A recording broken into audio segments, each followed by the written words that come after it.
열왕기상 21장 11절에서 29절까지의 말씀 한 절씩 교독하시고 마지막 절 함께 보도록 하겠습니다. 그의 성읍 사람 곧 그의 성읍에 사는 장로와 귀족들이 이세벨의 지시 곧 그가 자기들에게 보낸 편지에 쓴 대로 하여 금식을 선포하고 나봇을 백성 가운데 높이 앉히매 때에 불량자 두 사람이 들어와 그의 앞에 앉고 백성 앞에서 나봇에게 대하여 증언을 하여 이르기를 나봇이 하나님과 왕을 저주하였다 하매 무리가 그를 성읍 밖으로 끌고 나가서 돌로 쳐 죽이고 이세벨에게 통보하기를 나봇이 돌에 맞아 죽었나이다 하니 이세벨이 나봇이 돌에 맞아 죽었다 함을 듣고 이세벨이 아합에게 이르되 일어나 그 이스라엘 사람 나봇이 돈으로 바꾸어 주기를 싫어하던 나봇의 포도원을 차지하소서. 나봇이 살아있지 아니하고 죽었나이다. 아합은 나봇이 죽었다 함을 듣고 곧 일어나 이스라엘 사람 나봇의 포도원을 차지하러 그리로 내려갔다.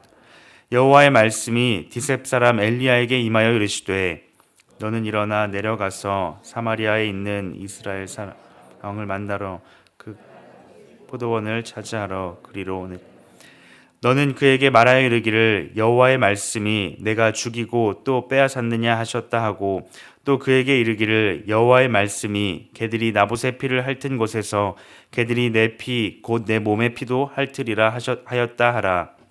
아합이 엘리야에게 이르되 내 대적자여 내가 나를 찾았느냐 대답하되 내가 찾았노라. 내가 내 자신을 팔아 여호와 보시기에 악을 행하였으므로 여호와의 말씀이 내가 재앙을 내게 내려 너를 쓸어버리되 내게 속한 남자는 이스라엘 가운데 매인자나 노인자를 다 멸할 것이요 또 내 집처럼 되게 하고 아이야의 아들 바하사의 집처럼 되게 하리니 이는 내가 나를 노하게 하고 이스라엘이 범죄하게 한 까닭이니라 하셨고 이세벨에게 대하여도 여호와께서 말씀하여 이르시되 개들이 이스라엘 성읍 곁에서 이세벨을 먹을지라. 아합에게 속한 자로서 성읍에서 죽은 자는 개들이 먹고 들에서 죽은 자는 공중의 새가 먹으리라고 하셨느니라 하니 예로부터 아합과 같이 그 자신을 팔아 여호와 앞에서 악을 행한 자가 없음은 그를 그의 아내 이세벨이 충동하였음이라. 여호와께서 앞에서 쫓아내신 아모리 사람의 모든 행함같이 우상에게 복종하여 심히 가증하게 행하였더라. 아합이 이 모든 말씀을 들을 때에 그의 옷을 찢고 굵은 배로 몸을 동이고 금식하고 굵은 배에 누우며 또 풀이 죽어 다니더라. 여호와의 말씀이 디셉 사람 엘리야에게 임하여 이르시 함께 보겠습니다. 아합이 내 앞에서 겸비함을 내가 보느냐 그가 내 앞에서 겸비함으로 내가 재앙을 저의 시대에는 내리지 아니하고 그 아들의 시대에야 그의 집에 재앙을 내리리라 하셨더라. 아멘. 아합과 이세벨은 나봇의 포도원을 갖기 위하여서 자신들이 할 수 있는 방법을 동원하였습니다. 거짓 편지를 작성하였고 그 성읍의 장로들과 귀족들에게 편지하였습니다. 그리고 그 결과로 나봇이 억울하게 누명을 쓰고 결국 죽게 되었습니다. 어제 본문에서도 살펴본 것처럼 나봇의 죽음은 처음부터 계획된 죽음은 아니었습니다. 아합의 마음에 죄가 들어왔고 그 죄의 결과가 결국 한 사람을 죽음에 이르게 만들었습니다. 자신의 욕심과 거짓말로 결국 한 사람이 죽게 된 것이죠. 하지만 아합의 반응은 어떠합니까? 나봇이 왜 죽었는지, 어떻게 죽었는지, 자신 때문에 죽은 것은 아닌지에 대해서는 전혀 관심이 없고 그저 포도원을 차지하기 위해 그 포도원을 향해 달려갈 뿐이었습니다. 그의 관심은 오직 자신의 욕심, 즉 포도원을 차지하는 것에만 관심이 있었습니다. 죄에 눈이 멀었고 죄가 눈을 멀게 만들었습니다. 여호와께서는 그런 죄인인 아합과 이세벨에 대하여 심판을 선포하십니다. 하나님은 엘리야 선지자를 아합에게 보내셔서 그 죄를 확증하시고 심판을 선언하십니다. 아합의 죄목은 나봇을 죽인 죄와 또 나봇의 포도원을 빼앗은 죄였습니다. 즉 이러한 죄의 모습은 하나님에 대한 불순종이며 하나님을 가볍게 여긴 것입니다. 그 죄에 대한 형벌로 죽음이 선포되었지만 아합의 태도는 어떠합니까? 20절 상반절 말씀에 보면 아합이 엘리야에게 이르되 내 대적자여 내가 나를 찾았느냐 라고 말씀합니다. 엘리야에 대하여서 대적자라고 부르고 있습니다. 이는 엘리야뿐만 아니라 엘리야를 보내신 하나님에 대한 아합의 태도입니다. 하나님을 대적하고 있는 것이죠. 엘리야는 그런 아합에 대하여서 이렇게 평가합니다. 내가 내 자신을 팔아 여호와 보시기에 악을 행하였으므로.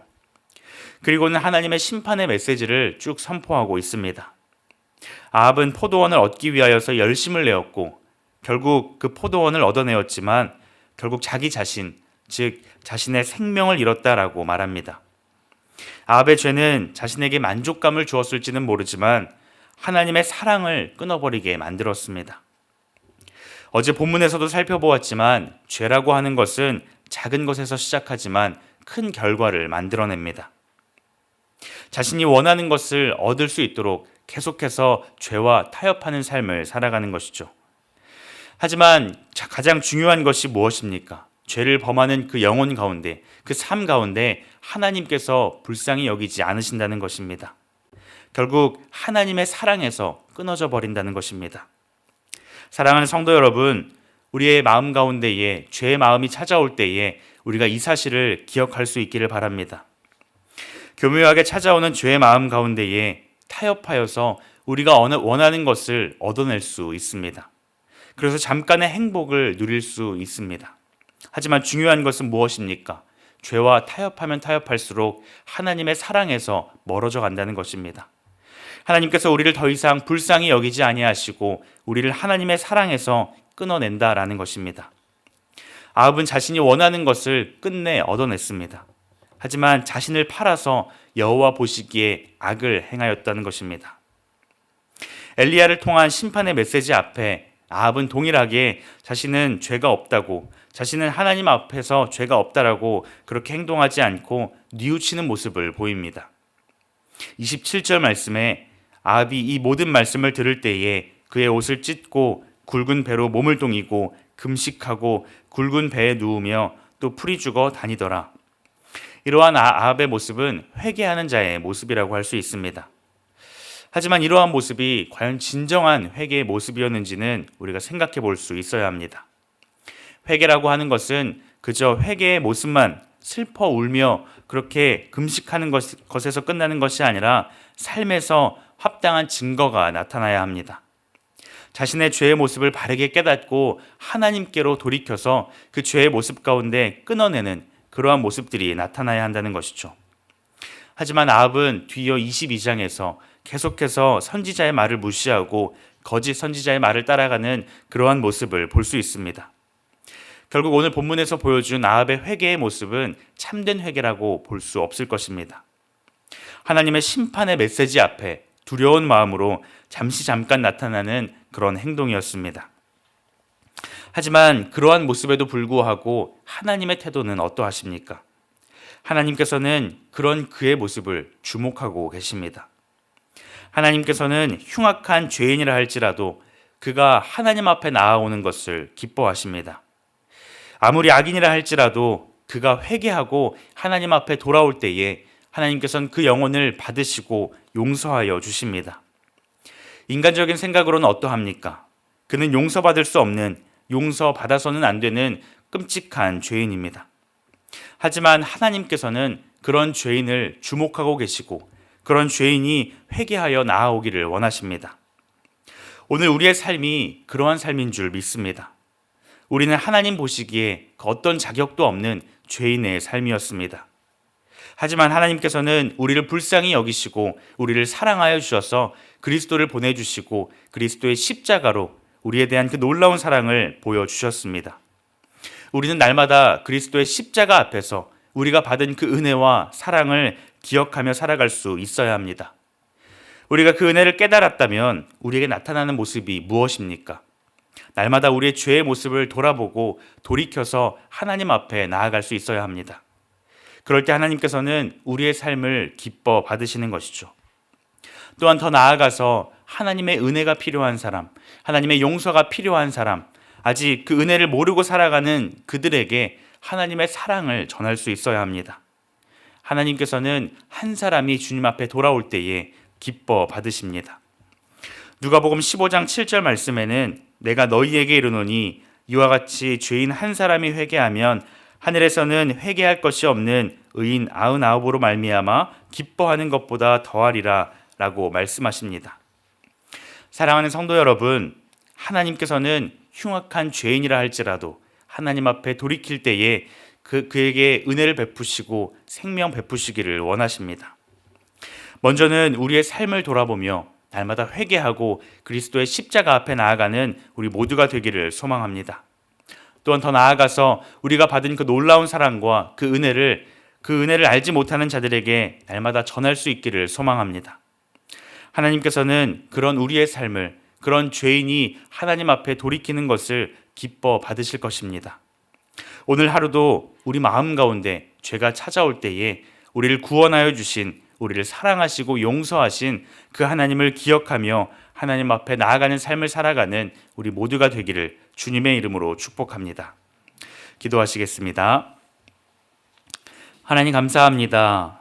죄인인 우리들을 불쌍히 여기시고 용서하시고 사랑하여 주시니 참으로 감사합니다. 자격 없는 우리에게 보여주신 그 놀라운 사랑으로 날마다 우리의 삶을 돌아보게 하시고 주님 앞에 진정으로 회개하는 우리 모두가 되게 하여 주시옵소서. 또한 그 은혜가 필요한 자들에게 그리스도의 사랑을 전하는 우리 모두가 되게 하여 주시옵소서. 당장에 눈에 보이는 것들을 위하여서 우리가 그것들을 쫓아 살아가는 삶이 아닌 영원하신 생명을 우리에게 허락하신 그 하나님을 쫓아 살아가는 우리의 삶이 되게 하여 주시옵소서. 감사드리며 예수님의 이름으로 기도드립니다. 아멘. 이 시간 말씀을 기억하며 함께 기도하기를 원합니다. 구원받은 성도의 삶답게 날마다 회개하고 하나님 앞에 나아가는 우리의 삶이 되게 하여 주시옵소서. 눈앞에 보이는 것을 쫓는 것이 아니라 우리에게 영생을 허락하신 그 하나님을 바라보는 우리의 삶이 되게 하여 주시옵소서. 함께 기도하시고 각자의 기도 제목을 가지고 하나님 앞에 나아가도록 하겠습니다. 함께 기도하시겠습니다.